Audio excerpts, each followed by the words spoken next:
Okay, good morning. Welcome back to House Human Services. And we are going to take up our pre-K continuing discussions this morning. And we are going to be hearing this morning from the principals, superintendents, and school boards associations. And we welcome them. So I'm not sure if you want to come up together. If you do, then just there should be a folding chair there by Matt. You can. Yeah, leave that one there because much council might pop in. Not sure. You never know. Say the name And they just appear, right? Yeah. Yeah. So welcome to House Human Services. And we're happy to have you here. We have members who have had to pop in and out, but they'll be back. And we have a member who is joining us remotely. So why don't we just do a quick around the room introductions. So I'm Representative Teresa Wood. I'm from Waterbury. I also serve Bolton, Peelscore, and Huntington. My school districts are Harwood and Mount Mansfield. Ann Donahue from Northfield, also Berlin. So Pain Mountain and Old Berlin, etc. Good morning, I'm Dan Noyes, represent Wolcott, Hyde Park, Johnson, and Belvedere, so Moyle North and Orleans Southwest. Brenda Steady, East Milton, Westford. So I'm Westford Elementary, Essex High School, and Milton High School and Milton Elementary. Doug Bishop from Colchester's Chittenden 20 District, Colchester School District. Hi, good to see you. I'm Esme Cole. I'm from Hartford and so Hartford High School, obviously, but we also get out of PT. We have the Rothenburg, where I went to school, and White River Elementary School too. I'm Ray Garofano. I represent Chittenden 23, Essex and Essex Junction, and we're EWSD. And Representative Eastis, do you want to introduce yourself? Sure. Hi, my name is Zon Eastis. I live in Guilford and I represent Guilford and Vernon. And so I'm at Wyndham Southeast Supervisor Union. Thank you. And Representative McGill. Hi, I'm Jubilee McGill. I represent Bridgeport, Middlebury, New Haven, and Woodbridge.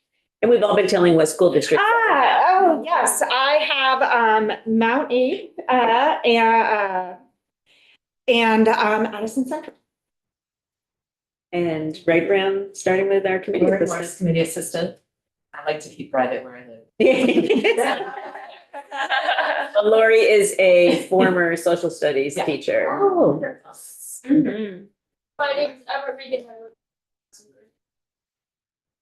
I'm with Action Circles. Matt Levin, Executive Director of the Vermont Early Childhood Advocacy Alliance, 2 children in the U32 school district. Julie Frechette, More Strategies, former Fairfax School Board. Oh, yeah. There's probably lots of current or former school board members around the table too, including me. So welcome and just introduce yourselves for the record, and we're happy to have you here. Thank you so much. It's really nice to meet all of you and hear about the different school districts you're associated with. I'm Sue Siglowski. I am the Executive Director for the Vermont School Boards Association.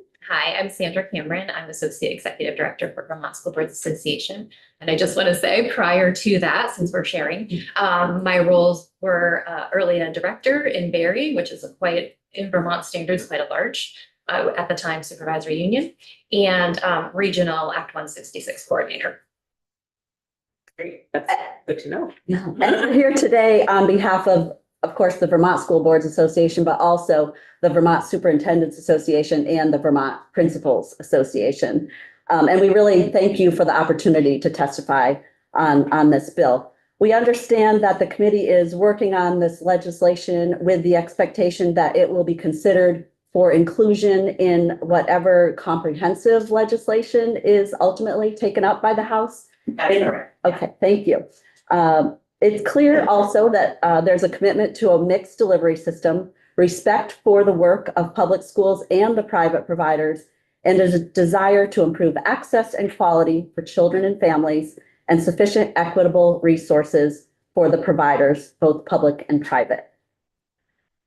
The nature and pace of education-related policy matters before the General Assembly is expansive. While several committees are deliberating on statewide education transformation, focusing on cost containment through consolidation, there is other activity in the building that could affect public education policy and cost. Our associations are actively engaged in discussions regarding 24 bills, several of which would increase education costs if implemented. So while some committees are working to articulate strategies for cost containment, others are working to add more spending. Last year, Act 73 was passed as a sweeping education transformation initiative, yet there remains significant uncertainty about its path to implementation and the reorganization of public education. The General Assembly exhibits variability of thinking and related proposals, and there is uncertainty around education funding. In the context of lack of stability and opposing perspectives, education leaders are being challenged to weigh in on policy matters other than at a high level. This is a time of great uncertainty, and we cannot predict what is going to happen. There are numerous intricacies of a very complex universal pre-K system within a much larger public education system, and we hope to support the committee's understanding of some of those intricacies. So in this spirit, we're going to focus on 5 key areas, and those areas are equity, enrollment and capacity, funding and cost considerations, federal requirements of the local education agencies, and lastly, implementation. We recognize the committee's intention to improve the pre-K system and applaud the focus on quality, equity, and cost effectiveness. Pre-K represents 2 grade bands in a 15 grade band system, pre-K 3 through grade 12. We are greatly appreciative that you acknowledge the importance of early childhood educators who are licensed by the Agency of Education. Our commitment to improving Vermont's universal pre-K system is unwavering. In the written testimony that we'll send to you later today, we have a link to the final report to the legislature by the Pre-Kindergarten Education Implementation Committee, and that is from 2024. That committee was created to assist the state in improving and expanding accessible, affordable, and high-quality pre-kindergarten education for all 4-year-old children on a full-day basis on or before July 1, 2026. We created the committee. Yeah. The 18-member committee met monthly from July 2023 through November 2024 and included a representative from each of our 3 associations, the VSBA, VSA, and VPA. And the report, as I'm sure you know, concluded by stating the committee agreed on the importance of maintaining the pre-kindergarten for 3-year-olds and expanding pre-kindergarten for 4-year-olds while acknowledging the need for more data and cost analysis to recommend an implementation plan. Additionally, the committee acknowledged that changes to pre-kindergarten must be considered in the context of the Commission on the Future of Public Education's policy recommendations. So we are offering the following specific feedback on the draft bill.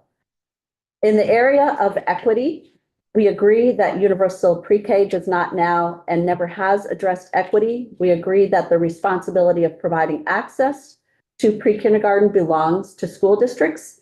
And that stated, we want to note that while the responsibility belongs to school districts, districts have no ability to direct or oversee the operations of private providers. That responsibility falls to state regulators, with public and private providers operating under different rules, regulations, and conditions.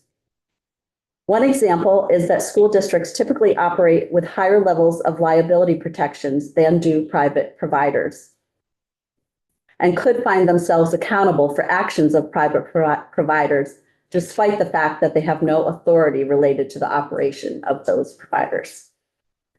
Under enrollment and capacity, we support the inclusion of 3-year-olds in pre-kindergarten, and we understand that there may need to be a difference in the pre-K hours for 3-year-olds in order to contain costs.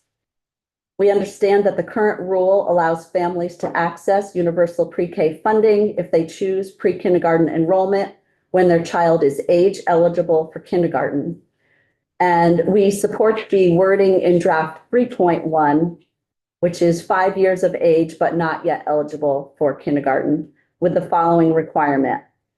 There should be a rule allowing a child to stay in pre-K if their IEP team, including the family, decides that it's the least restrictive environment. Otherwise, children who are 5 should go to kindergarten where they can get full day, full year, and sometimes summer learning. Some children attend kindergarten for 2 years to help them smooth the transition into first grade. These decisions should be made with the full education team. We are concerned about the ability of the school district to ensure capacity in a mixed delivery model when the stability of private programs cannot be ensured. As an example, imagine a district with 100 pre-K students.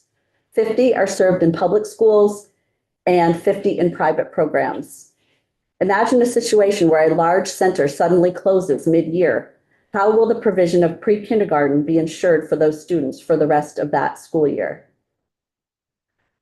Under funding and cost considerations, we appreciate that the committee is focused on equitable access and opportunity statewide and is seeking more information on cost implications from the Joint Fiscal Office. We recommend that the committee review JFO's report on early learning and care system issued in 2025, summarizing the child care contribution composed of a payroll tax. This report states that in fiscal year 2025, $80.4 million in revenue was deposited into the child care contribution special fund, representing 11 months of collections.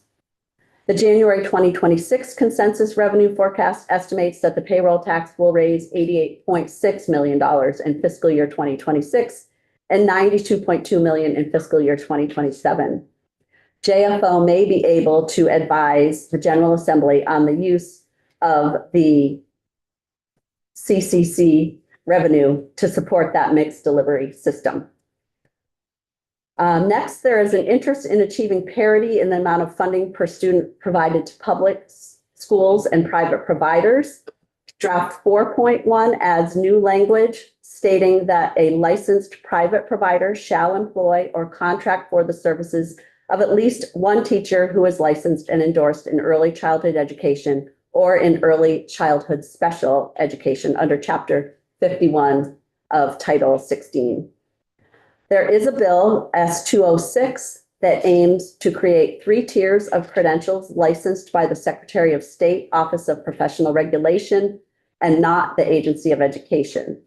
We want to confirm that the language in draft 4.1, page 4, requires a teacher to be licensed and endorsed as an early childhood educator or early childhood special educator by the Agency of Education. Yes. Thank you. Since you're referring to that language, I just want to point out it's a construct of the way Ledge Council has constructed the language, but that you'll see later in that same version that all classrooms are required to have a pre-K, both in public and private, are required to have a licensed pre-K teacher. So I didn't know if you saw that construct later in the bill. Thank you.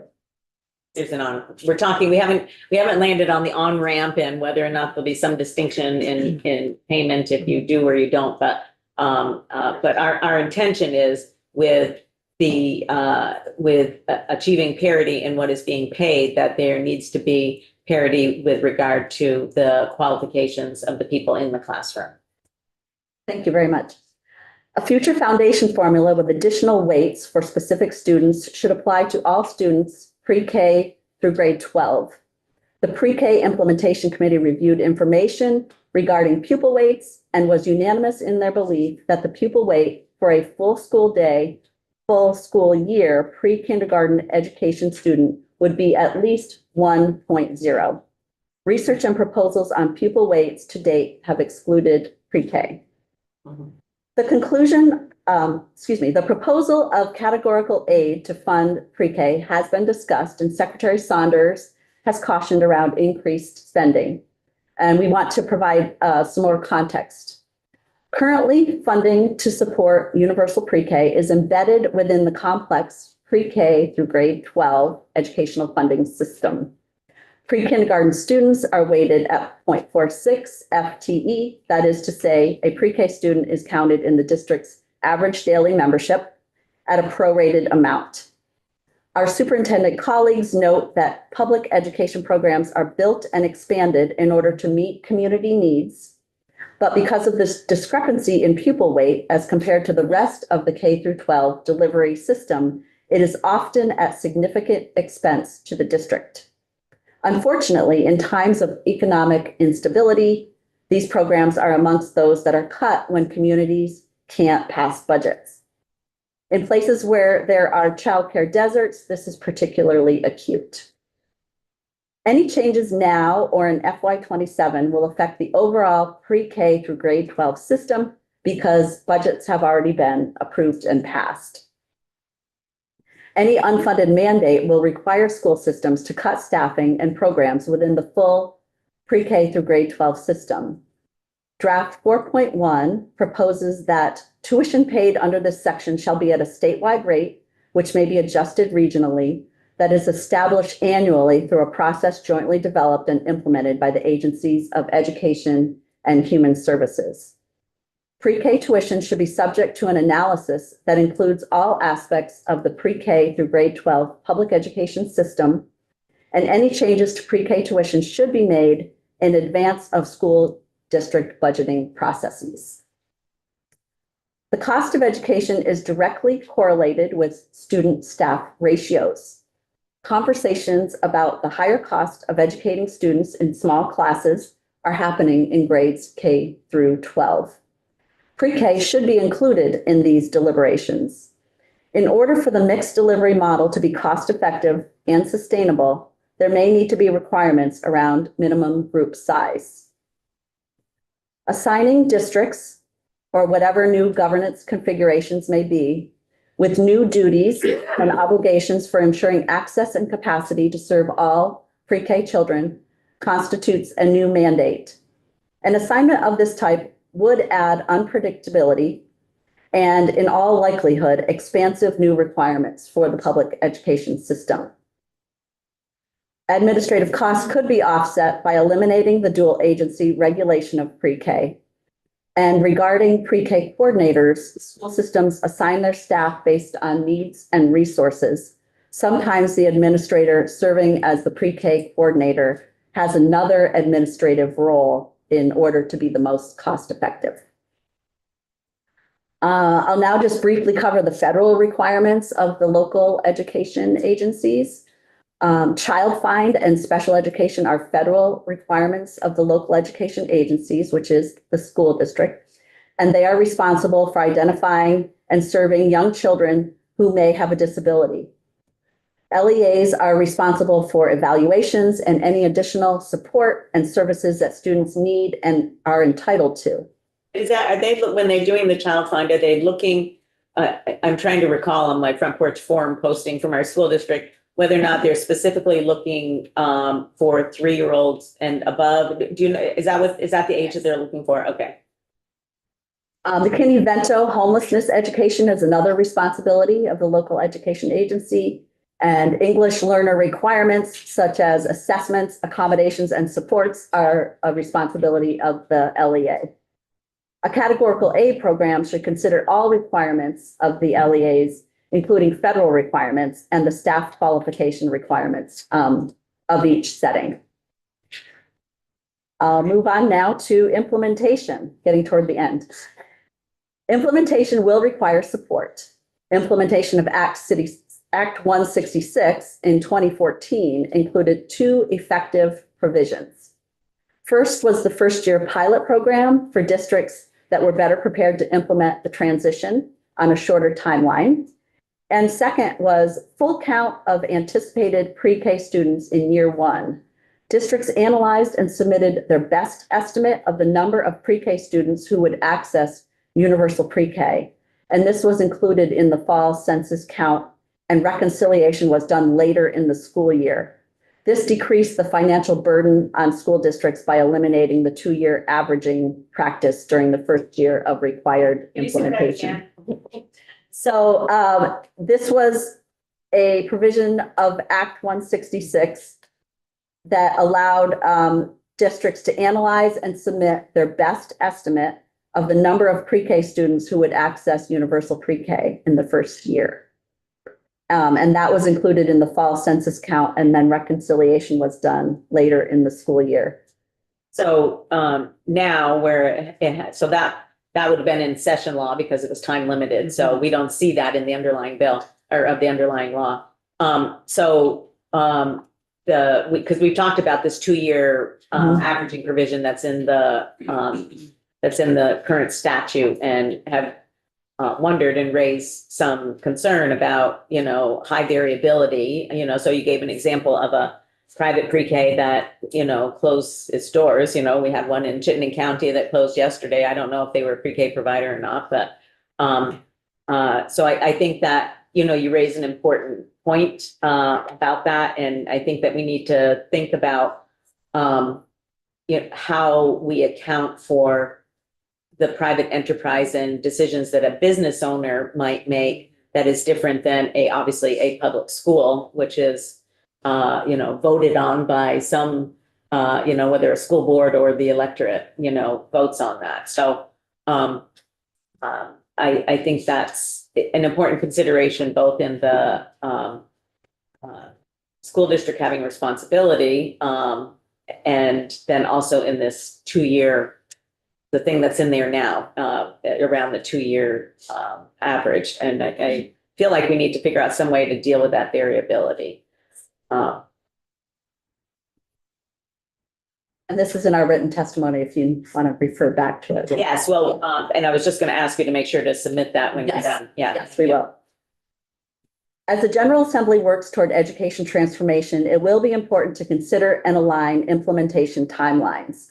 The 2025 JFO report referenced earlier notes that before making further changes to the early care and learning system, the General Assembly might want to consider how the system fits into its larger education transformation goals and the overall impacts on children and families.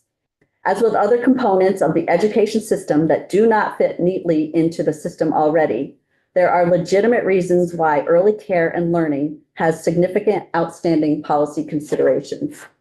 There are ongoing debates concerning which fund source is most appropriate for these services. Significant changes could end up reducing coverage, increasing capital costs, or causing other unintended consequences. And that's the end of the quote from the Joint Fiscal Office. So in conclusion, we support efforts to improve the UPK system in ways that address equity, quality, and sustainability through an implementation process that considers the full landscape of educational transformation and the necessary timeline for these changes to take place. The effects of these changes should be monitored over time.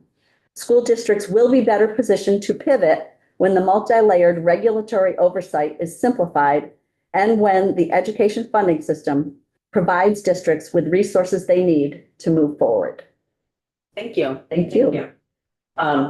It was actually helpful to hear that a lot of your testimony is aligning with the sort of direction that we're taking, with a couple of key differences. Since you ended on regulatory, maybe we'll talk about that one first. Both AOE and AHS have indicated that they believe, this might not be the experience of, the public school system, but they believe that sort of the initial, kinks of the joint responsibility have essentially worked themselves out, and they feel like it's pretty, they want to continue it anyways. Both entities have said that they wish to continue the joint responsibility for, in the pre-K space. We haven't heard otherwise other than what you've just been speaking of.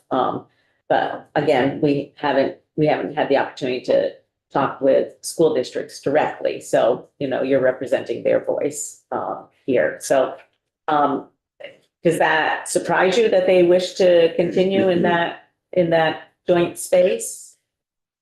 I think that's been consistent since Yeah. implementation of 166. There are still aspects that are challenging, fingerprinting is one of them, so That's not gonna go away, actually, with, fingerprinting is gonna be a challenge regardless if you have a joint, one agency or you have two.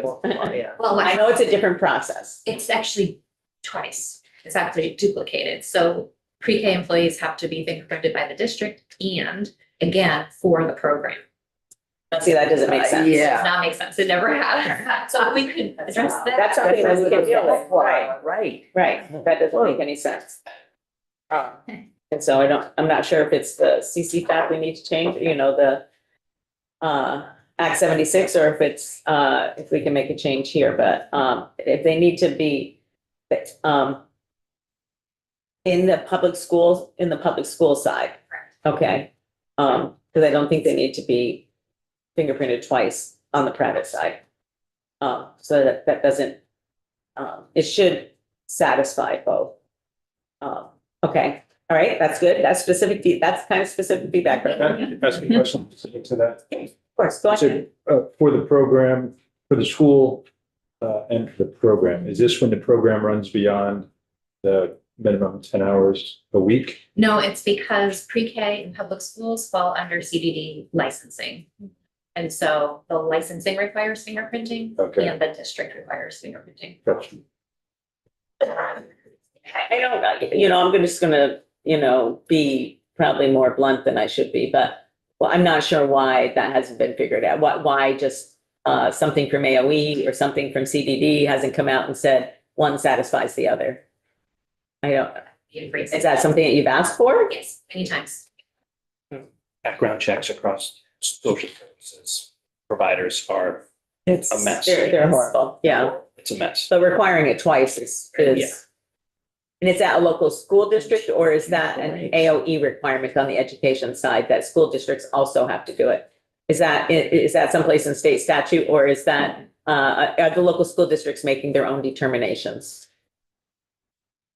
I don't. I can research that for you. Okay, because if they are, that's within their jurisdiction to just say, we don't need to do this if you've already been done, but we also can at the state level say, CDD doesn't need to require this if they've been done at the school district level. Yeah. And actually, is that the only background check or are there other background checks that are required outside of fingerprinting? Like you do adult abuse, child abuse, sex offender, DMV, I mean, there's It's some. through the Vermont Criminal. Yeah, BCIC. Yes, and there are several layers to that. Right. Mhm. Okay, all right, there's a very good specific example. What are some of the other things that you experience that, are things that potentially you might be able to address? Sure, and I don't know that any of them will be quick. Right. But there was work done when I was still a regional coordinator and we went through the CDD licensing and I outlined where requirements were duplicated between what's already implemented in a K-12 system and then also applied within the CDD system. So that information exists and I can get it for you. I think hearing from districts, you'll hear examples of firsthand recent challenges for them. So that may be more useful as well.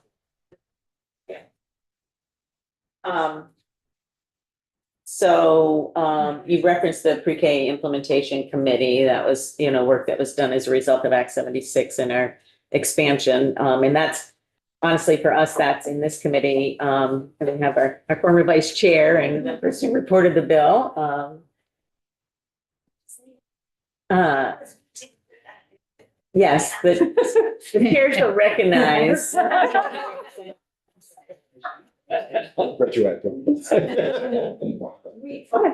We did have in the middle a study group to come together to figure out this problem with fingerprinting. And what we found was that it became a federal issue, that the Department of Education and the Department of Human Services at a federal level didn't want to work together, didn't want to do We do know, and we'll get an update a little bit later, but CDD is actually, there's been a whole group working with the Department of Public Safety, with CDD, around how can we streamline this, because private providers are saying this is an issue for them too. They're not able to have somebody work independently with children, for months. And I understand there's been quite a bit of work in this over this last summer and fall around this issue, but I don't know all the specifics of it. But we certainly could do something that, and we can talk with Deputy Commissioner McLaughlin about, is she going to get terribly upset? We say that, I already said. yeah, if we do something like that, because that, on that, the fingerprinting alone, that seems something that shouldn't be a challenge, except I expect the deputy commissioner to say something like, that it's a federal requirement, under the, revenue that they receive. However, pre-K is not being paid for by that federal revenue. It's being paid for by Vermont tax dollars. So, I would say that argument would hold a lot of water with me, but that's what I'm expecting her to say. Probably listening. Or she will be. If she's not in the moment. So I was actually, we have talked, and I think, as you know, and I appreciate you acknowledging that, Act 166 and, the notion of universal pre-K, that it has never been universal from the outset. And that was something that became so apparent to us during the childcare expansion discussions that we felt like we had to start to address it. And what we, when nobody's responsible, nobody's responsible. I mean, really, and this has been confirmed by our recent work, that the only thing that Act 166 does, it says if you as a parent or guardian can find pre-K, you're entitled to get 10 hours. The state will pay for 10 hours, through the Ed Fund for you. But as time has gone on, it's been over a decade now, we have come to understand the importance of early education and learning, in terms of the preparation for the child's, incoming education experience, and understand that it can't just be an optional thing that if you can find it, you're lucky. And so we're taking the equity issue seriously and really are kind of focusing in on that as one of the key things, as well as the parity of payment and educational requirements in the classroom. So it was news to us, however, that under state law, neither the public or the private are required to have a licensed teacher in the classroom. That's only required under collective bargaining agreements in the schools. It's not required in state law, in the pre-K Act 166. Enroll. The rule can't be contrary to the law. So that was an interesting discovery for us, and one that we're actually changing. But and I'm trying to, as I'm babbling on here, I'm trying to remember what the second major thing was that we had, some differences on. One was the oversight, and it wasn't the payment, but it'll come to me. So one of the reasons that we're thinking about categorical aid is, and we're not meaning categorical aid, and this is something that AOE was clear about. We're not thinking about categorical aid as being on top of ed spending. We're talking about it because, as you pointed out, in the calculation for whatever foundation formula ends up coming out, it has been embedded within that. So we are talking about it being embedded, even if it is a categorical aid.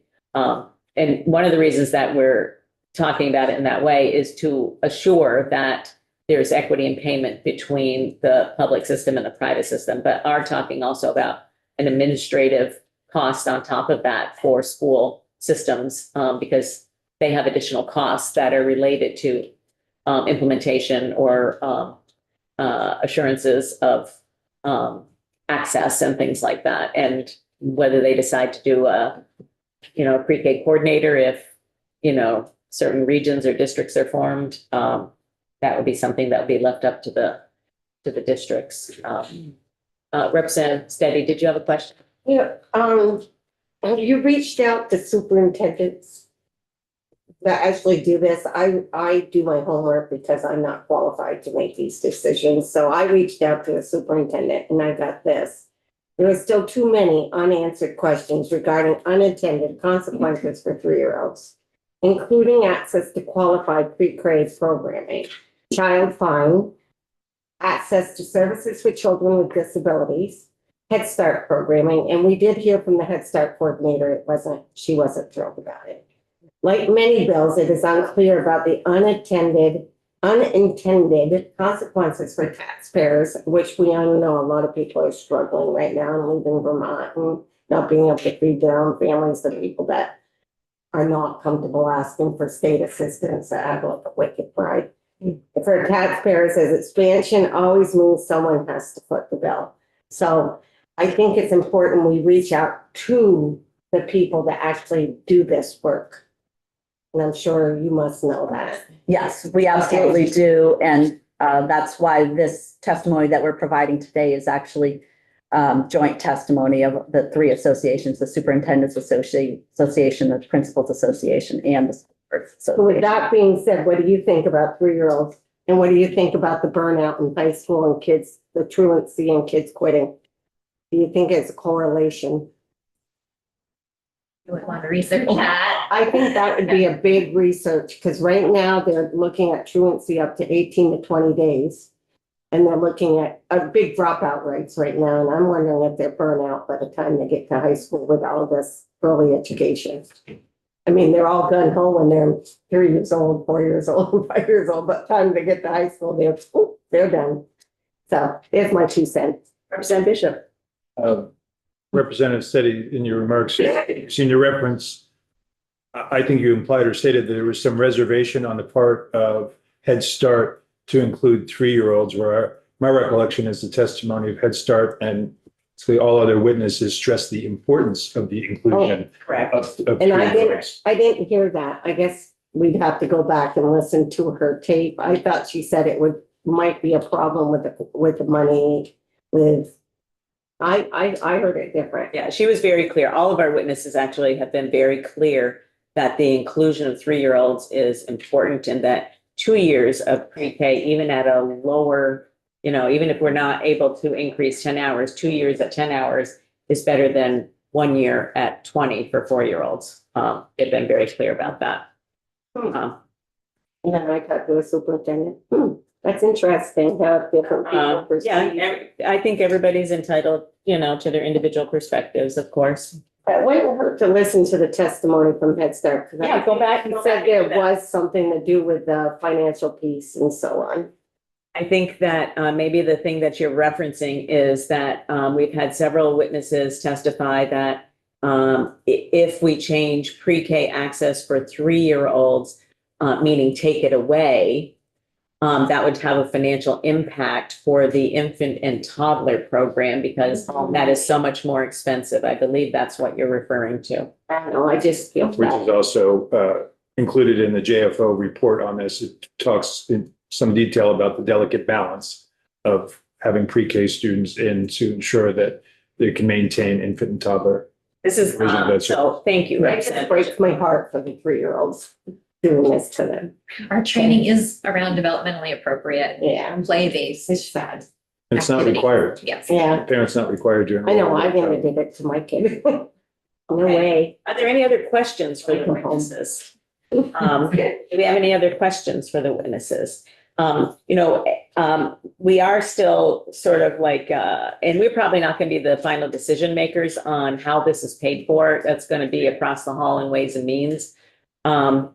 They seem to be, at least at last blush, also leaning in the categorical aid, bucket at this point in time.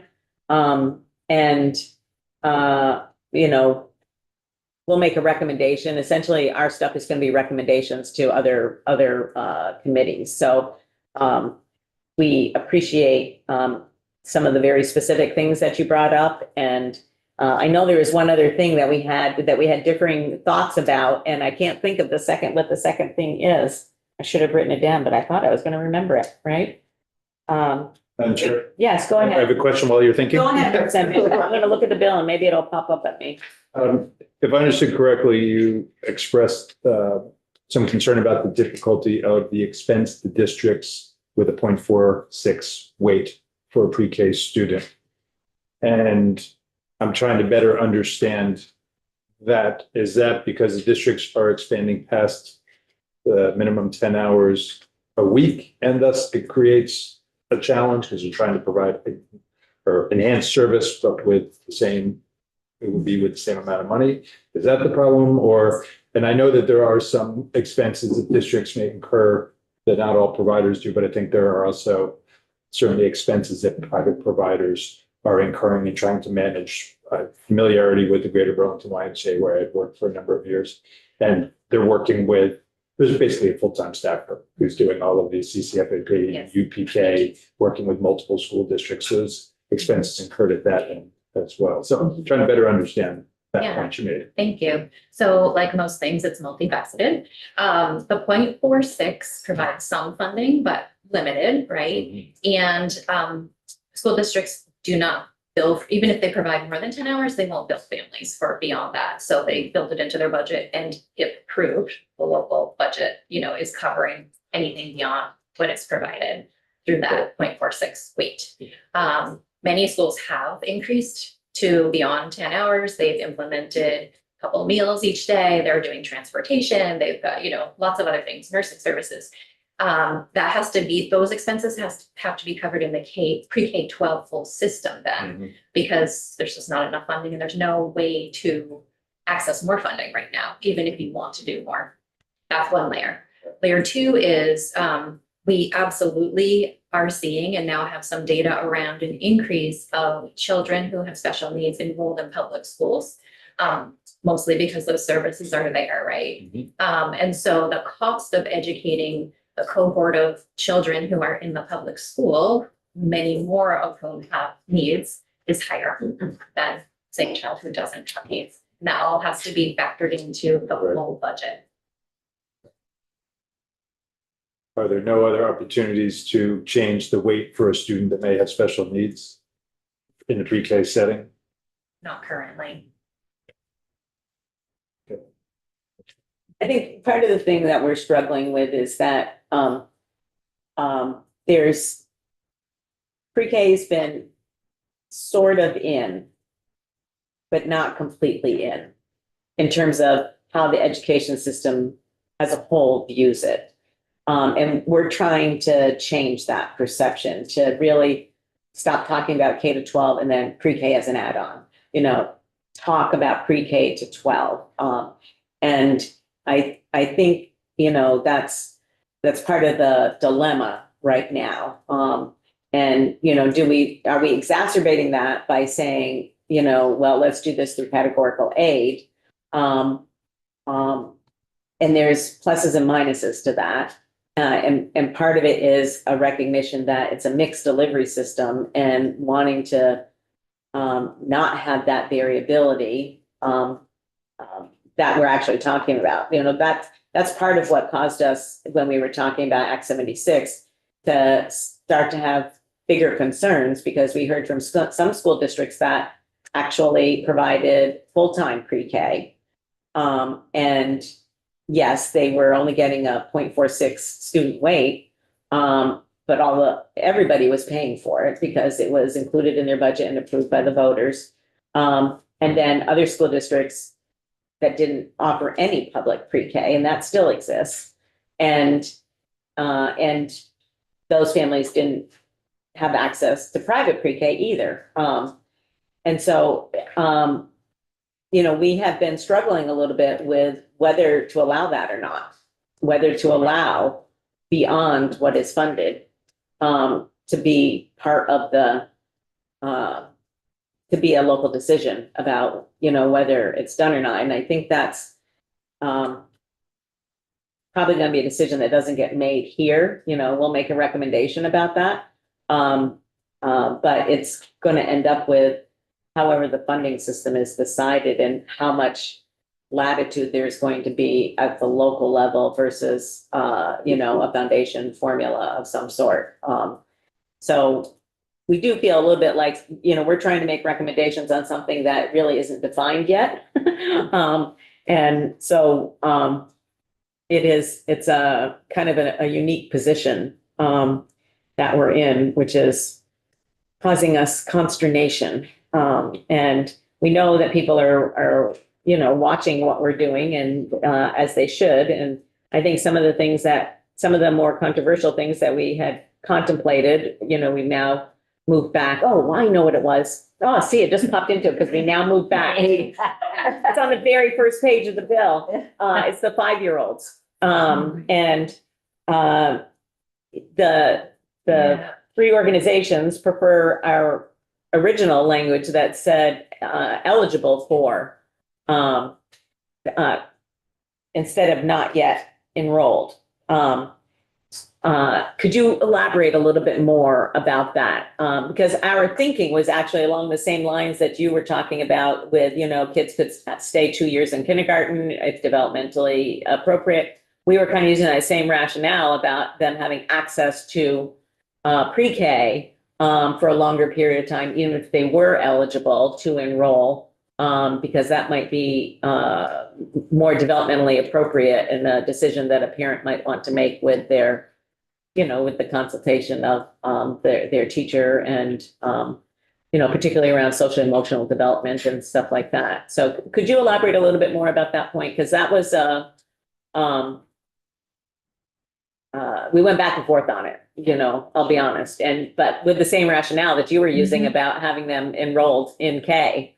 Where they'll get all day school year and often summer services. Mm-hmm. So that's a major point right there, right? Yeah. It's just the expanded opportunity for 5-year-olds who enter kindergarten. And there's no reason why they couldn't stay in kindergarten 2 years. Some schools do like a K4, K5. You know, there's lots of different scenarios out there to think about and consider.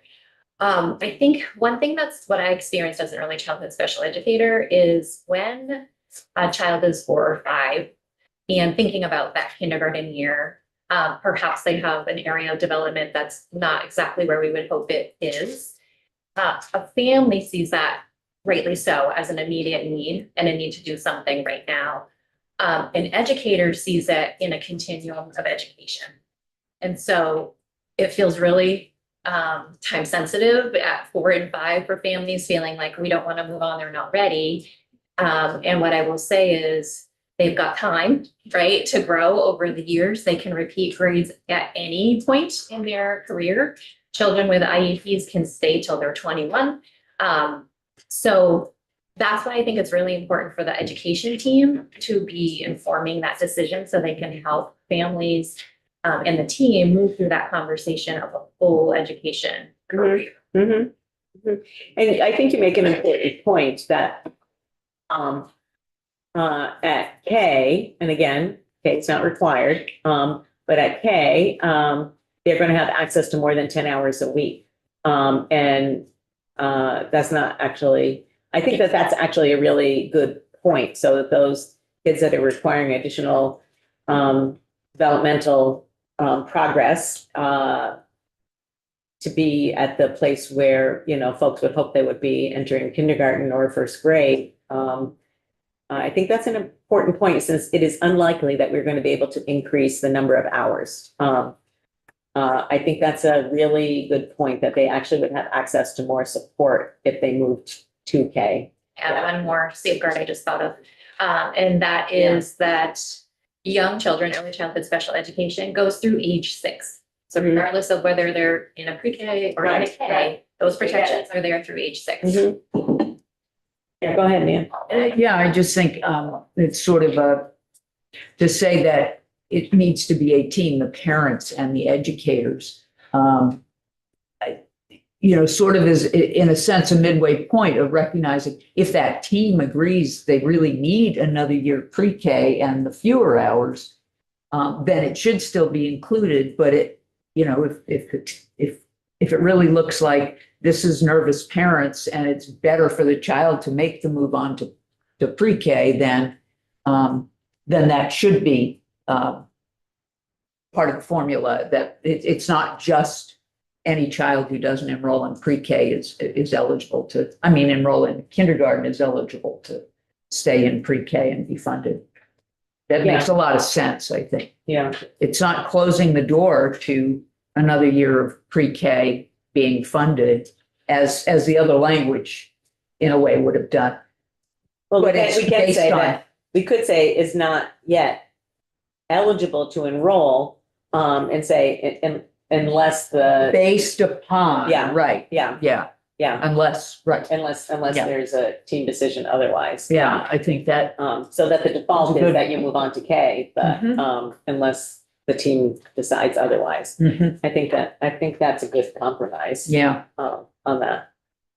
So phew, I feel so much better, because as soon as, the clock strikes 10, I would have remembered, and we would be Right, down on the right. floor, and I say, oh. You got it in I time, know, you got right? it in time. Okay, any other questions for these witnesses? We so appreciate you being here this morning, and you had a lot of good information in there, so if you could send that to Lori straight away, that would be great. Our intent is to move, we have to vote on something by tomorrow to move it along in the process so that education can have it and Ways and Means. And hopefully you'll have one less of the number that you cited of ed bills. And we may go ahead and actually include the Northeast Kingdom information in this bill so that all the pre-K stuff goes together. The access up in the Northeast Kingdom to the New Hampshire program. So thank you very much. We really Thank you. appreciate it. Thank you for all your attention to all these important details. All righty. Thank you. Thanks so much. Committee members, update on scheduling. So we have a joint caucus at 10. Caucus at the whole, whatever that's called. That's to review budget and ask any questions on budget. We have retention at 10:30. We are going to be back on the floor at 1, and our committee has received permission from the speaker's office to be off the floor between 3 and 4 p.m. That was the only time that we could get all of the JFO people that we need and the 2 attorneys. So we will watch the clock. We will be convening our committee at 3 p.m. up here for an hour, and then we will return to the floor. So I don't see Eric here, but Jill hasn't let me know, the speaker hasn't let me know yet whether she's going to move our bills up, but be on the alert because that might happen. Okay.